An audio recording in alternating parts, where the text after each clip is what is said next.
right, hey there. This is going to be a tutorial about how to add Hotwire comments to a Rails blog. So it's just like a basic vanilla blog for Rails, but getting into the weave of things with Hotwire, turbo streams, turbo frames, all that stuff that is kind of the trendy thing right now, but also want to just kind of hone in on what that means on real simple concepts. So if you've come across Rails in the early days, the actual original demo was a quick blog, and DHH actually like generated everything on the command line. It was done in like less than 5 minutes or something like that. And I'm going to be biased and use my own product in this tutorial. It's going to be called Rails UI. That's my side project. Just actually launched a refresh of the website if you want to go check it out. That aside, we're going to kick a basic Rails new off, and this is going to be a Rails 7.1 app vanilla to start with. So we'll say Hotwire comments. That will go and install the defaults that come with the framework at this point. This might vary in the future if you're watching this and it's been years, maybe, who knows, your results might vary. That's all I'm trying to say. So we'll say cd Hotwire comments. And we're in our main app here. What I want to do is install Rails UI as a gem. So I'm going to open up the project, and you saw I have the README open over on the right here. So if you look at this, there is a section you could just copy the gem file line that we'll need to add. And it's pretty fully automated when it comes to installing Rails UI. So all we need to do is enter the gem and run bundle install. That will go fetch it from the GitHub repo. This is the free version, so there is a premium version with more bells and whistles, more templates and components. If I didn't say before and you're not sure what Rails UI is, obviously the website will tell you more of a story, railsui.com. But essentially it's just bolted and integrated in UI components and templates for Rails specifically. So you don't need to convert from React or something like that. So that's the elevator pitch.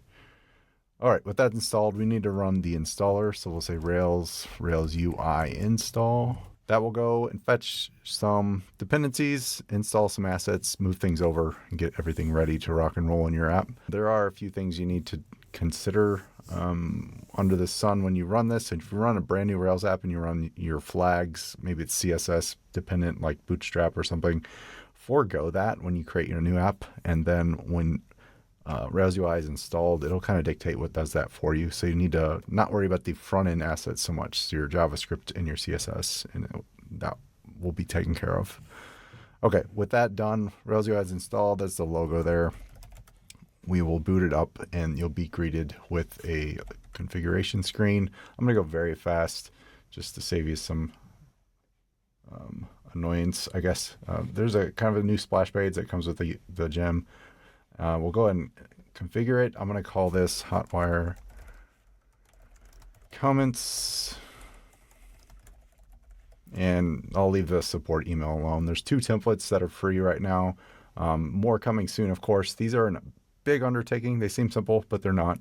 It comes with components and templates with pages pre-built. So stuff you can take and run with, so you can just really go fast if you need to scaffold out an idea, which is commonly what you do with Rails. So we'll install this template, save its changes. This will go fetch assets for that specific template, integrate things in a certain way based on what we need to do with that one, and just kind of be one and done with that. Couple things, you can tweak your color palette. These are color pickers if you want to change that. These are in addition to Tailwind, which is actually the underlying CSS framework for Rails UI. Feel free to change those. I'm going to keep them as defaults to save time. There's also tons of pages you can install here, either one by one or all together, just like that. Just save changes. It'll do that real quick. We're not going to worry about pages because that's not really the focus here, but we do want to get the theme installed or the template installed because it has some underlying scaffolding design that I want to use just to kind of speed things up. So that's basically one and done there.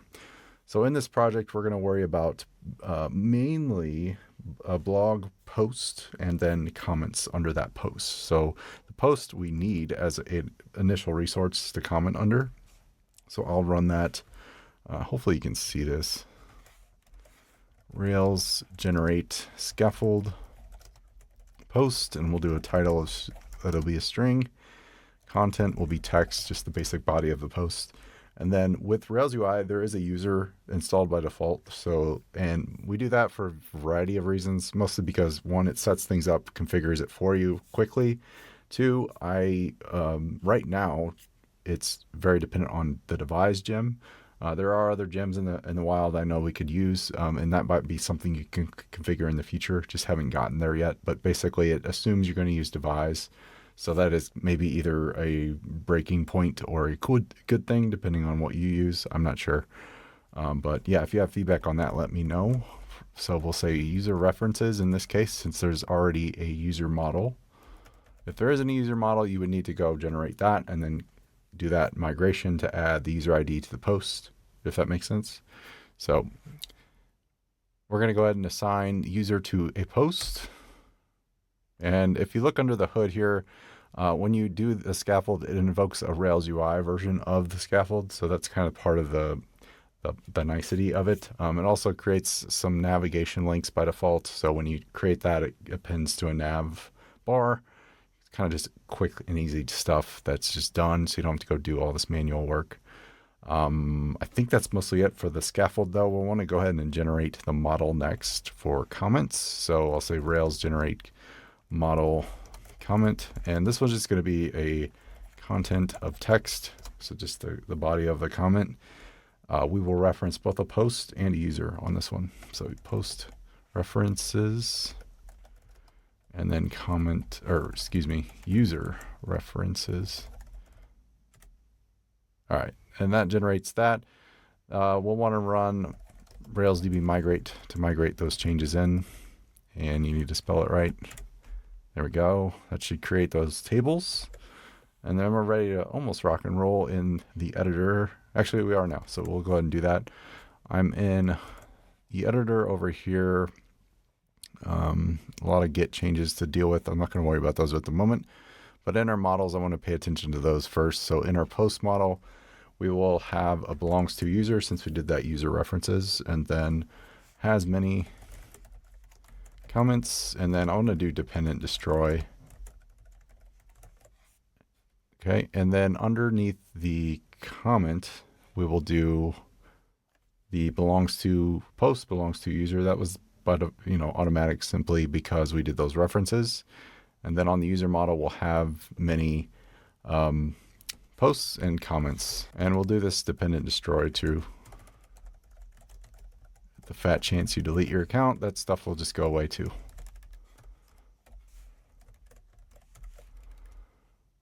So comments. All right, great. So that's our relationships. Pretty straightforward. Nothing too crazy there. For the post model, we want to do a validation to ensure there is a title and content. So it's just like good measure stuff. And then also on the comment, we want to do that just for the content, since there is no real comment title we need to worry about. Great. So nothing really in the app should change, assuming you migrated your data. If you did want to check out the schema, we have it under DB schema. Bring this over here. That gives us comments with the post ID, user ID with the content, posts, title, content, user ID, users. We get some bells and whistles from Rails UI. Rails UI uses the name of person gem by default, and it adds an admin Boolean flag. So underneath the hood, when you do install the Rails UI, it creates two default accounts that are just basic stuff. If you want to console it, we could show you. So we could say user to all, creates these admin and John Doe.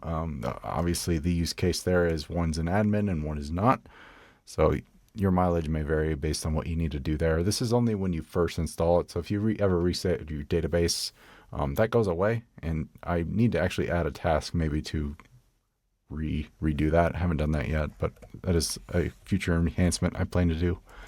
That aside, let's get back to it, and I want to add our routes at this point, so it's not defaulting to our Rails UI configuration. This is only in local by the way. So if we go to our routes, so we have our resources post since we scaffolded. I'm going to just move that down so it's below all this stuff. As a gem or an engine, Rails UI gets mounted to the app, so it's kind of bolted on the namespace under Rails UI. So everything under Rails UI is kind of in that engine space. And we route to the action since there is no like default, unless it's just that big Rails logo you're used to. This is, to me, more helpful. So I'll comment that out, and I'm going to uncomment this post index since we have it now. And we'll be greeted with this. It looks funky. I'm still battling this thing where I need to reboot the server to get this to recompile after Rails UI does its thing, and you get this kind of new format. So the new scaffold has UI already, which is the point of installing Rails UI for this specific demo.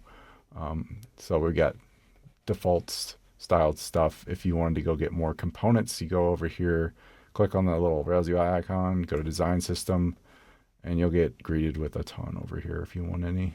But yeah, components galore, which is the whole point. I want to make this easy for you as a developer. With that in store, we can go to our controller logic for the PostsController. So just a few changes. We scaffolded this one. It's over here in our app. Essentially, we want to make sure, because we have Devise installed, we do a before action authenticate user, and we'll just do this except index and show. So I shouldn't have to log in here, but if I go to new, I'll be greeted with login. So I'm going to log in as my admin, and the password is password, so it's real discoverable there. Oh my gosh. Got it. Okay. Let's go back to the index. Now we've got posts here. The main thing I want to really focus on is, for one, we're going to show a comments form below a post on the post show page. Real quick before this gets on my nerves, since our Unsplash links aren't working, I'm going to fix this real quick in the nav menu. This is why you don't depend on third-party stuff sometimes. There is a demo avatar URL helper, and if you give it an ID, it could be any ID, and then a variance, either male or female, or men or women. Let's do men. 32 is kind of what I default to. So there's this guy. Okay, so that could be up to 100, and there's a URL underneath that helper that just feeds it back. Anyway, let's go and add what will be our new comment form initialization of the comment. And you'll see this put to practice coming up, but I'm going to just do it now. So we'll say post.comment.new, and that will give us essentially a way to new up a form. I might just do comment.new, to be honest. There we go. So that doesn't do anything yet, but just wait for it. In our create action, I want to merge the current user. So I like to do it like this. You just merge the user with current user. You could also just write post user equals current user if you prefer that. I don't mind. I like the one-liner. Anyway, that would revert you to this. That pretty much sets things up for what we need, though. We'll get rid of the user ID. I don't think we need to save that as an attribute on the form, so I'll go into the post form and delete that from the view as well. So now if we create a new post, you won't see that field.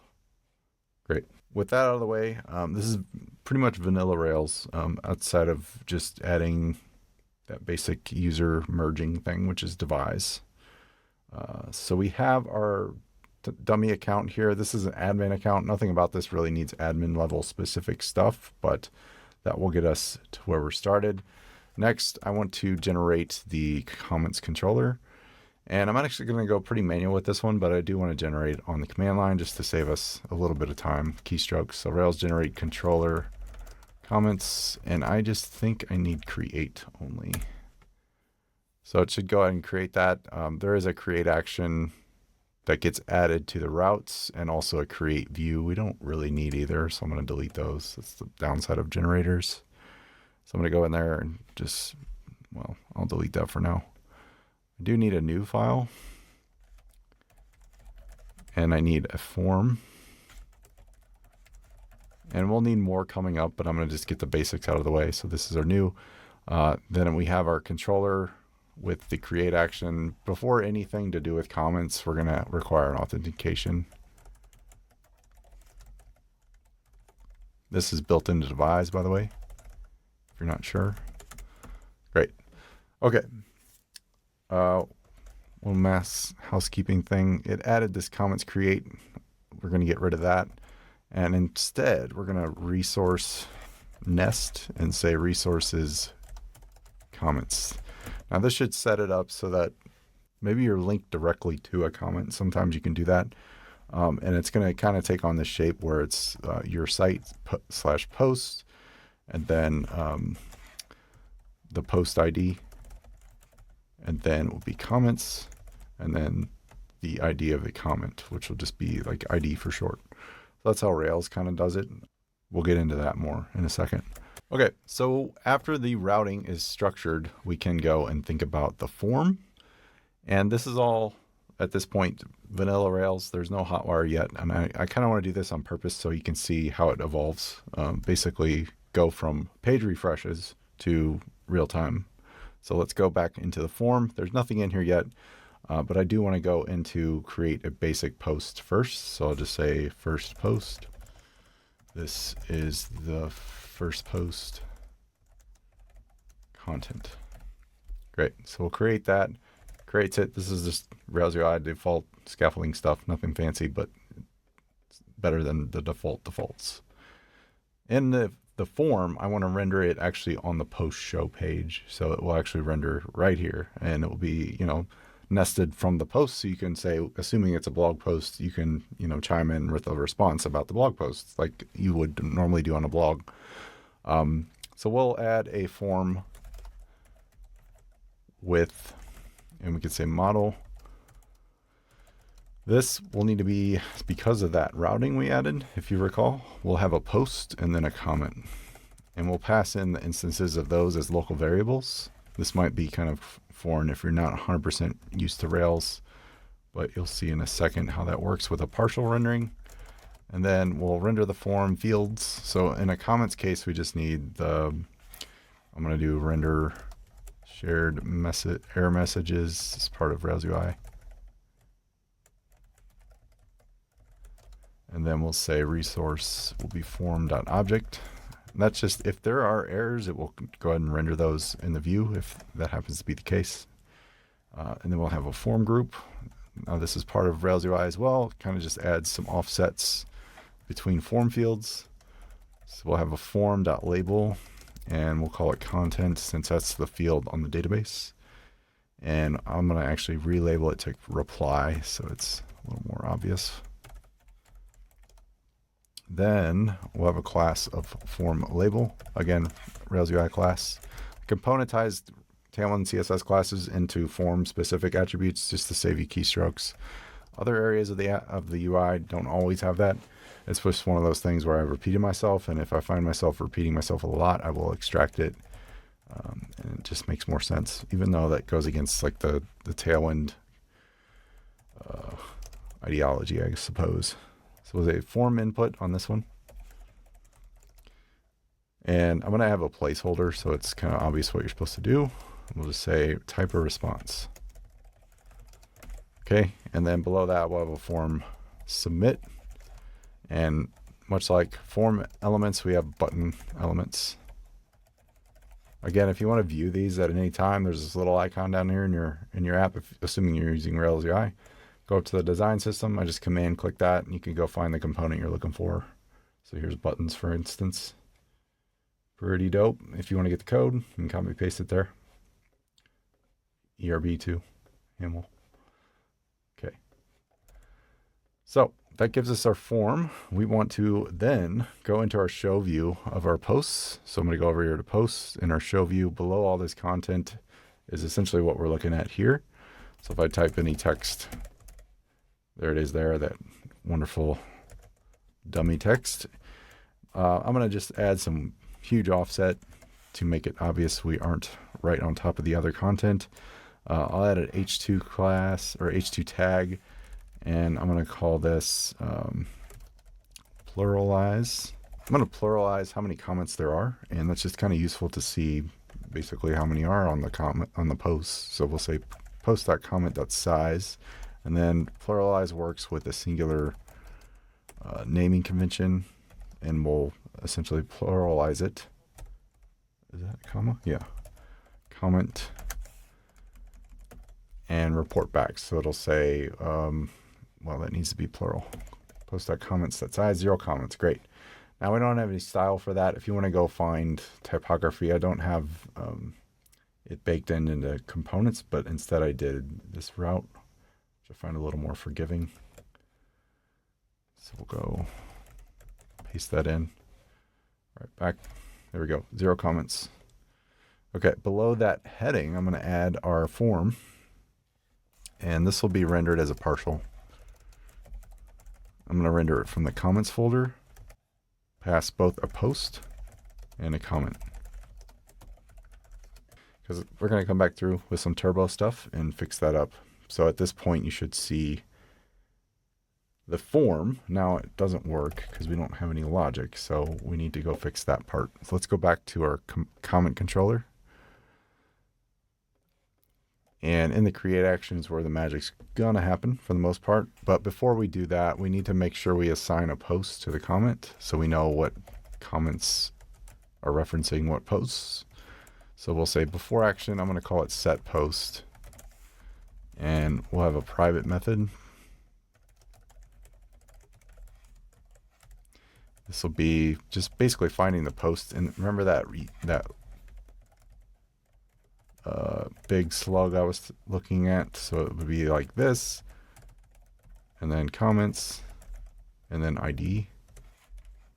So we're going to be looking for that post ID in this specific scenario. So you'll notice it's post_ID. That's kind of a convention with Rails. So you just want to kind of understand that, especially the nesting quality. You can nest basically as much as you want, but I've never seen it really go farther than 3 levels deep where it makes sense. So I wouldn't go too far if you can avoid it. But we'll just say a post.find params, and then this will be post ID instead of the typical ID.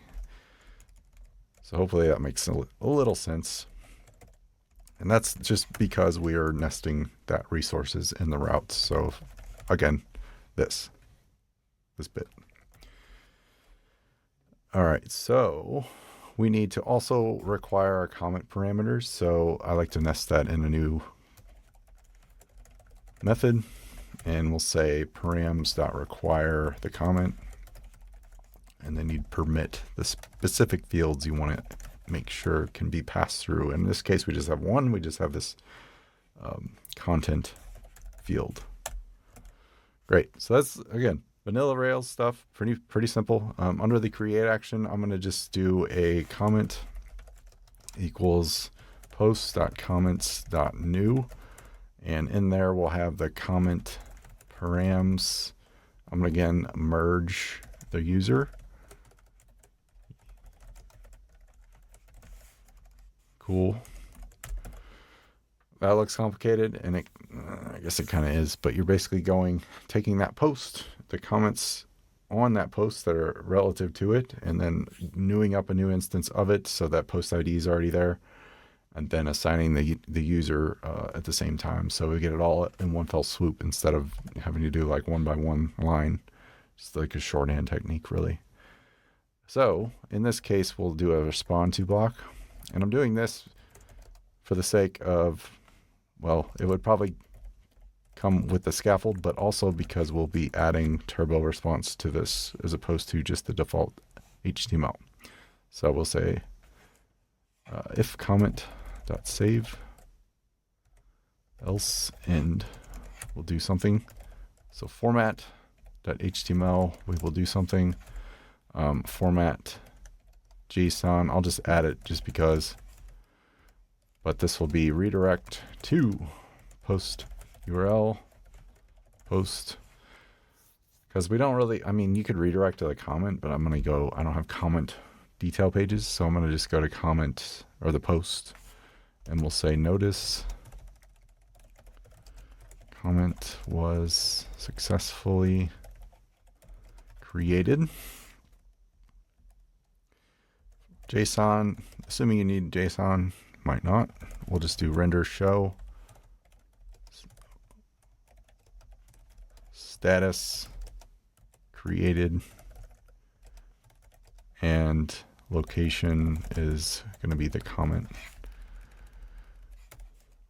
Even though that doesn't make a lot of sense, I'm going to roll with it. So else will be something similar. We'll just do format. I'm going to just kind of paste this, but modify it a little. We will go to render new. Goes and basically renders the new action, which we don't really have. So this is kind of broken too. I'm going to roll with it though, because I didn't really, do all the edge cases, but you want to definitely check this. With any luck, we should be able to go ahead and create a comment now. Let's see if we can. There we go. So it is create. There is a comment. I'm not displaying them below though, so we need to update the view to compensate for that. So I'll go back to that show view. Underneath the form, let's add just a horizontal rule, and I'll add some margins so there's some offset between it and the form. Below that, I will render a partial. I'm going to call this comments comment, and this will be a collection.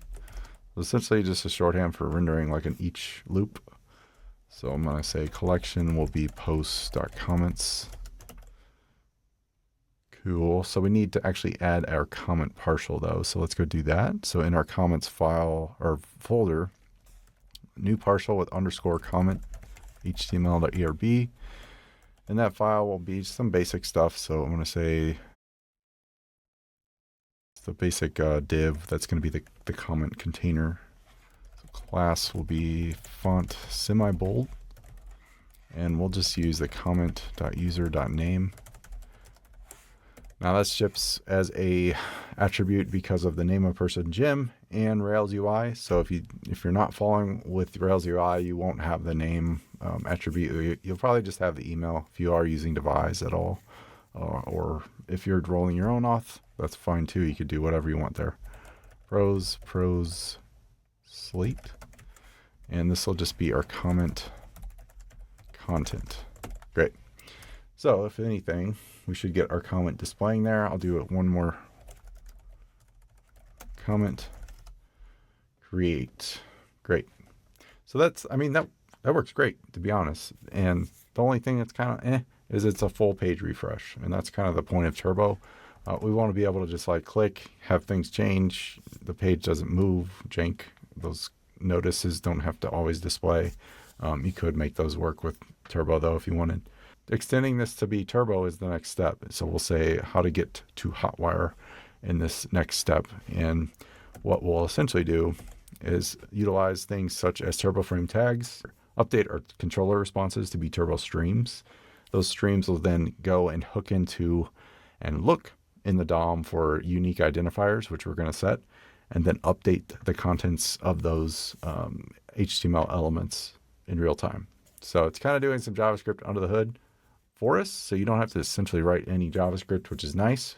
But my argument is, well, then I still have to write Turbo frame tags all over the place, which begs the question if you need to do it or not, and that's ultimately up to you.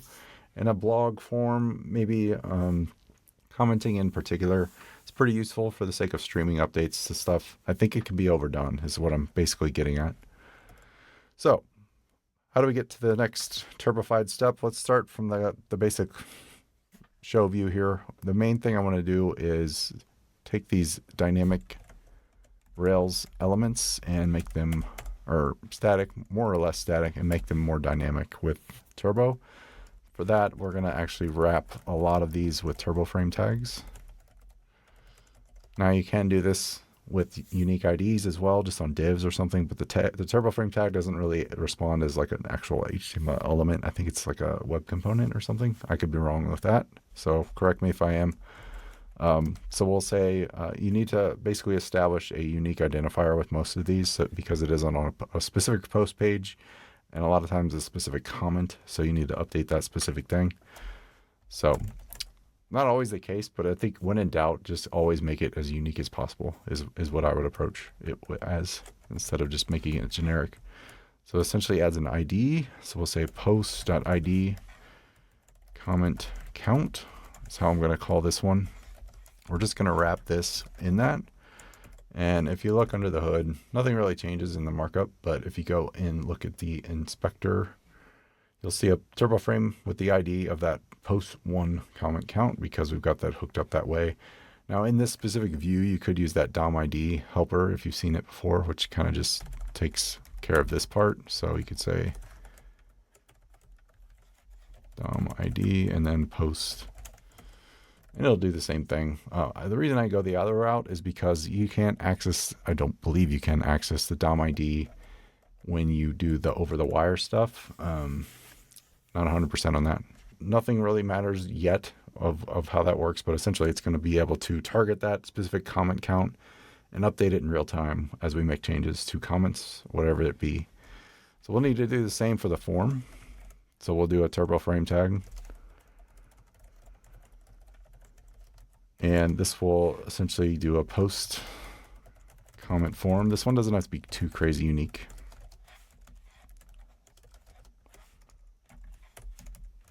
But the goal here is when you do create a comment, that field is going to be still propagated with the text you entered. And what we want to do is swap out that form with the new form so it's not, so that it's empty, ready for a new comment if you want to add two real quick.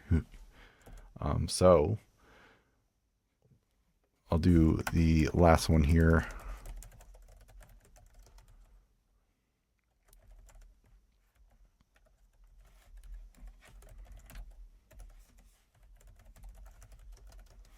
This is going to be the collection of comments. Again, it needs to be unique. Okay. So with the bulk of that done, that is complicated. To me, that's not always, you know, like, oh, JavaScript's worse, maybe? I don't know. But hearsay. Let's go and add the next step, which would be actually in the comments form. If you notice, we wrap this form in the comments form, and we actually kind of want to do that again in the form itself. You could do this a little bit differently if you want to render this in the new action. So maybe we'll do, let's see. I think I'll just do it the way I originally did it, but you could do this a little nicer than I did it originally is what I'm trying to get at. So we'll say, we basically want the same turbo frame tag here so we can hook into the contents and swap it out. Hopefully that makes some sense. So we'll say post comment form do.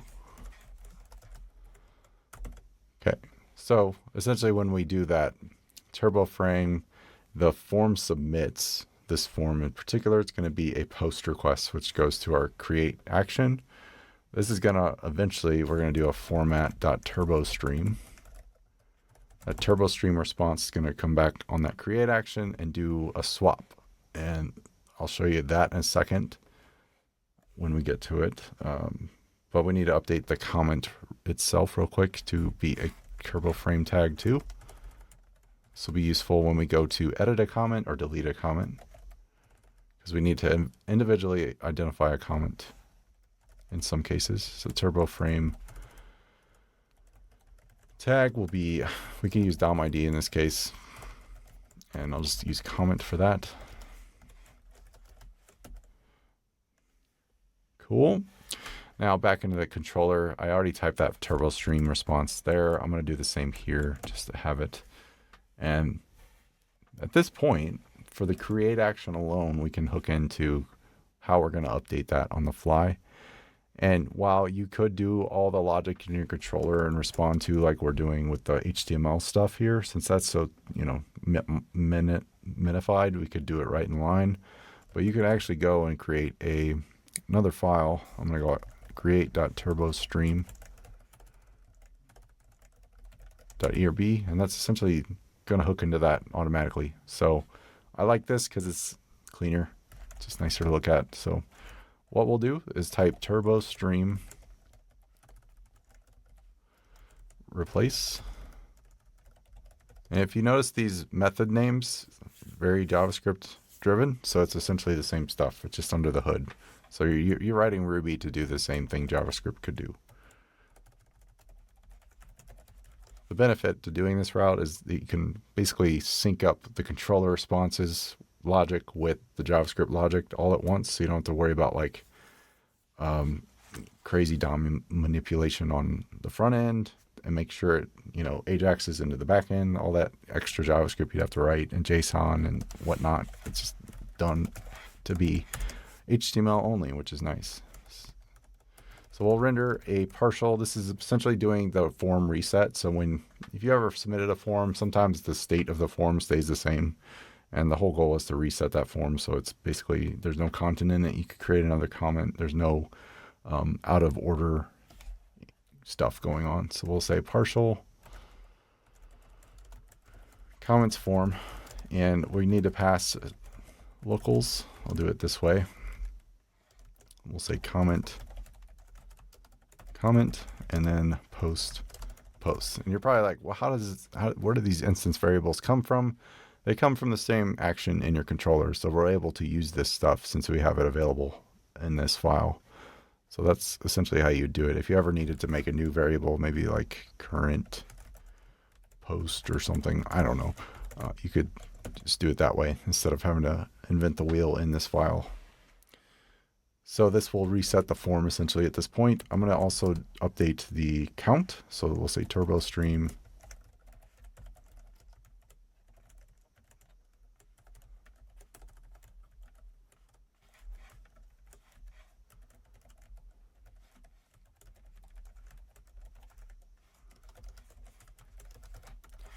I prefer the blocks. You could just comma separate that if you really wanted to, I think. So we'll say pluralize, just that same logic that's in the view, to be honest. So we can go grab it if we want. Post, show, just take this line, paste it in. Cool. Finally, the comment list, we want to append the new comment. Since this is creating, we just want to append it to that list instead of like doing anything fancy. Now you could prepend or you could append. So pre is to throw it at the top. Append is to throw it at the bottom. The default ordering basically affords the ability to use append by default. But if you are ordering it the inverse of that, or ascending, I think, you probably want to use prepend here. So turbo stream dot append, and then we'll say post underscore post.id, and then underscore comments. We'll render that same collection.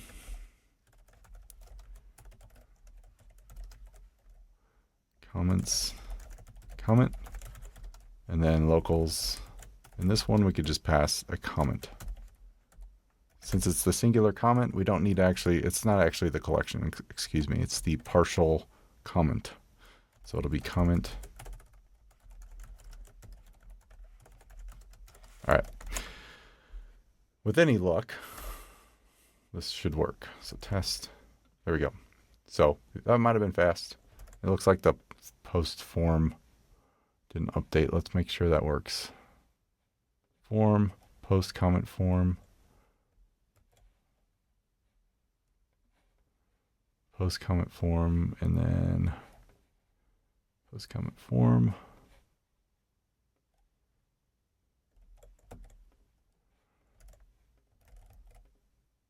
So that didn't work. Let's see. Oh, I know why. So I have an instance of the comment as the comment. We actually want comment.new here. So initializes a new comment instead of using the existing one. So we'll do one more. There we go. So as you can see, the comment is added. For one, goes to the bottom of the list. The comment count is updated, and then our form gets cleared out all at once. And you can do a ton here if you wanted. That's how it works, essentially. So with the create action, we're replacing the form, we're updating the comment count, and then we're appending the comment to the list. Okay, that's a lot of code, right? It is, and it's kind of my critique. Turbo frame tags get a little unwieldy at times, and I think you can overdo it very quickly.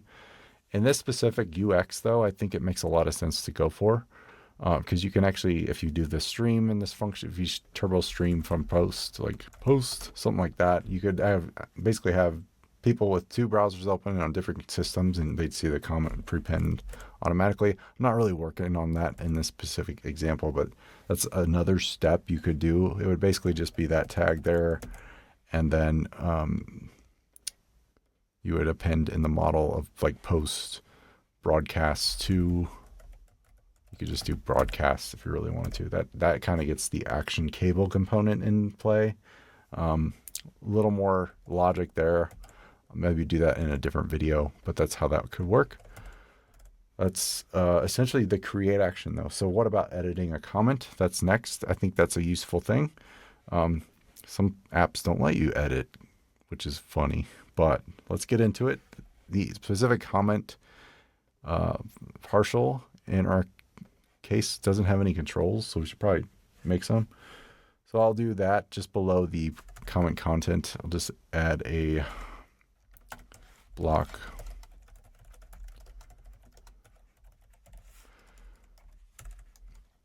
And we'll create a link to edit. And we'll have edit post comment path. And that's built based on that routing we did, if you recall. So we need to pass both the post and the comment in this case. So the comment, we can actually use the shorthand one, and I'll actually use comment.post. So it's a little easier. And then we'll say button and button white. It's just, again, baked into Rails UI. That's our edit.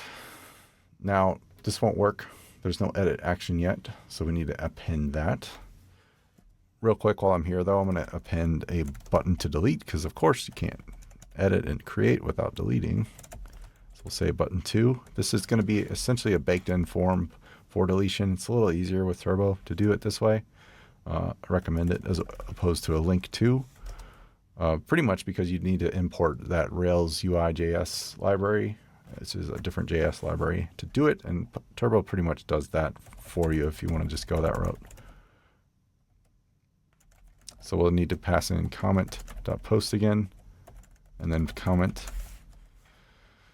Just the post comment path for this specific case, but we need to make sure the method is delete, so it goes to that action on the request cycle. Again, we can do button white. So there we get both actions. Great. Now, because this isn't a turbo frame tag, it's not going to work quite right because it's wrapped in another turbo frame tag. So we'll need to kind of account for that. But in our controller, what I'm going to do to update this and make it work is add our, let's see. Before action, we're going to set a comment. And it's only going to be for edit, update, destroy, since we're just finding the comment for that specific case. So we'll set that in a private method here. Now in this specific one, if you recall, we did post_ID to find the post, but for the comment, it's just going to be basically ID since we're in that space. So it's nested a bit lower. I'll just do comment. There we go. And we will update the actions. So we'll say def edit, update, destroy. So edit's pretty much taken care of because all we need to do is find the comment and mention. Update is where the logic really happens, and essentially can do something. I'm going to just borrow this, paste it in, and we'll say comment.update, comment params.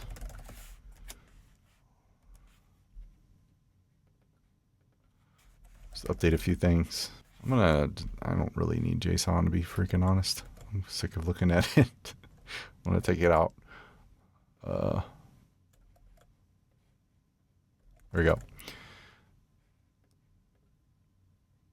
This should be edit. That's not 100% right, just for the sake of, if I rendered edit here, like there is, I guess I would go to an edit page, but I don't really have an edit page per se. I guess I do. I will. Anyway, let's go to, now that we have this update action, we need a similar construct for our create TurboStream file. So we could say update TurboStream. And this one's actually pretty simple as far as updating goes. We just need to update the comment in mention. So we'll just render a TurboStream update, and then we'll target the specific comment. Whoops. So we'll say comment underscore comment dot ID. Then we'll do a do block. All right, render that comment again.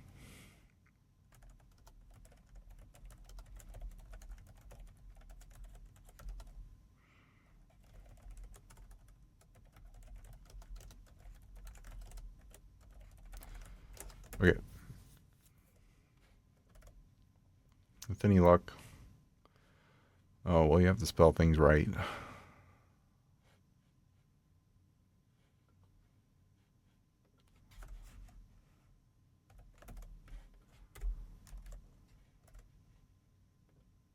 Okay, edit is missing, so we need to go add that file in the comments folder.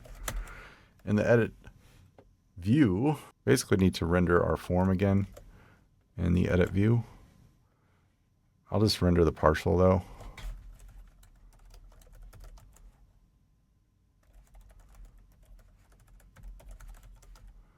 And locals, I mean, you could just do comment. I don't know if I need post. Now we need to make sure the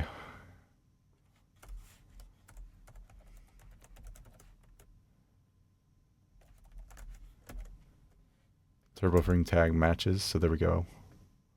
That gives us the form. Will it work here? It does. Okay, great. So we're matching. If this is fuzzy, what I'm doing is on our typical comment, when we click this button, I want to target the frame parent. And I think you could do maybe self here, but I'm not 100%. But essentially, I'm going to target the same TurboFrame tag from within the edit form or page, and we can render our form accordingly. So this is how that's done. You just have to match that TurboFrame tag so it matches what's going to be on the front end. One thing I want to tweak though is just add the styling so the style is kind of consistent. So in the edit file, we'll have just this div that wraps that. So now it looks like when I edit, it'll remain in there. And then we could say 1, 2, 3, update. There it goes. Pretty cool. So on the update, we're just re-rendering that partial in its place. Again, we're doing that comment ID. So it's, again, going in, fetching that DOM ID attribute of the comment and mention. So it's updating that specific one. It's like 3 things happening all at once, but it's all real time, which I like. So there's pros and cons to this, of course. All right, finally, we will go and add the delete path. Now, this one's pretty simple. Let's go into our comments controller. We've got our action here. We could just say comment destroy. On the back end, though, to make this really work, I would like to just go ahead and add a destroy.turbostream ERB file. This is going to both update the comment from the DOM, basically essentially remove it, then delete it on the back end.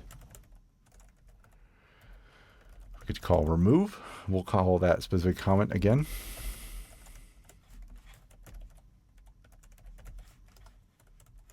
And then what I'd like to do is update the comment count as well. So we'll do that next. And I'm going to borrow from our create action and just copy this in. So for the post ID, I think it'll still work in this case. Yeah. With any luck. There, it updated. So as I delete these, you'll see the post count update. The comment gets removed from the DOM. And we could edit at the same time. Add a new one. Delete one. Edit. Pretty gnarly. Yay. Cool, right? Yeah. All right, so that's essentially it. I wanted to walk you through that. That's TurboStream And Hotwire comments in a nutshell. I love this stuff, so I think it's useful to kind of go through the exercise on a very basic app to get this going in your mind, so it maybe makes sense. If it's a little fuzzy at times, don't worry. I'm still honestly trying to process some of it, and then you get hung up, and then trying to debug it is another nightmare. So that's another thing I'm not a huge fan of when it comes to figuring it out. But all in all, when you get it working, it's quite thrilling. So hopefully this was helpful. One quick point that is a kind of a behind the scenes thing happening is I'm actually going to make a course about Hotwire coming up. And it's a big undertaking in the making, and essentially I'm going to offer it for free. There are paid components of it, but I want to just show you what I think of Hotwire under the hood, take you through the basics of it, and then the premium edition parts of it are going to show you a real behind the scenes use case for the mini framework within Rails, and then put it to real use. So we'll be I'm calling them build alongs. So a lot like my Let's builds, essentially the same thing, but it's for a cost, of course. So that's coming soon. I don't have a 100% name or timeline yet, but I wanted to get it on your radar. Pretty soon I'll probably start promoting it, so you'll hear about it, and the rest is history. So that's it for now. Sorry this video was pretty long, but hopefully it helped you. All right, so long. Peace.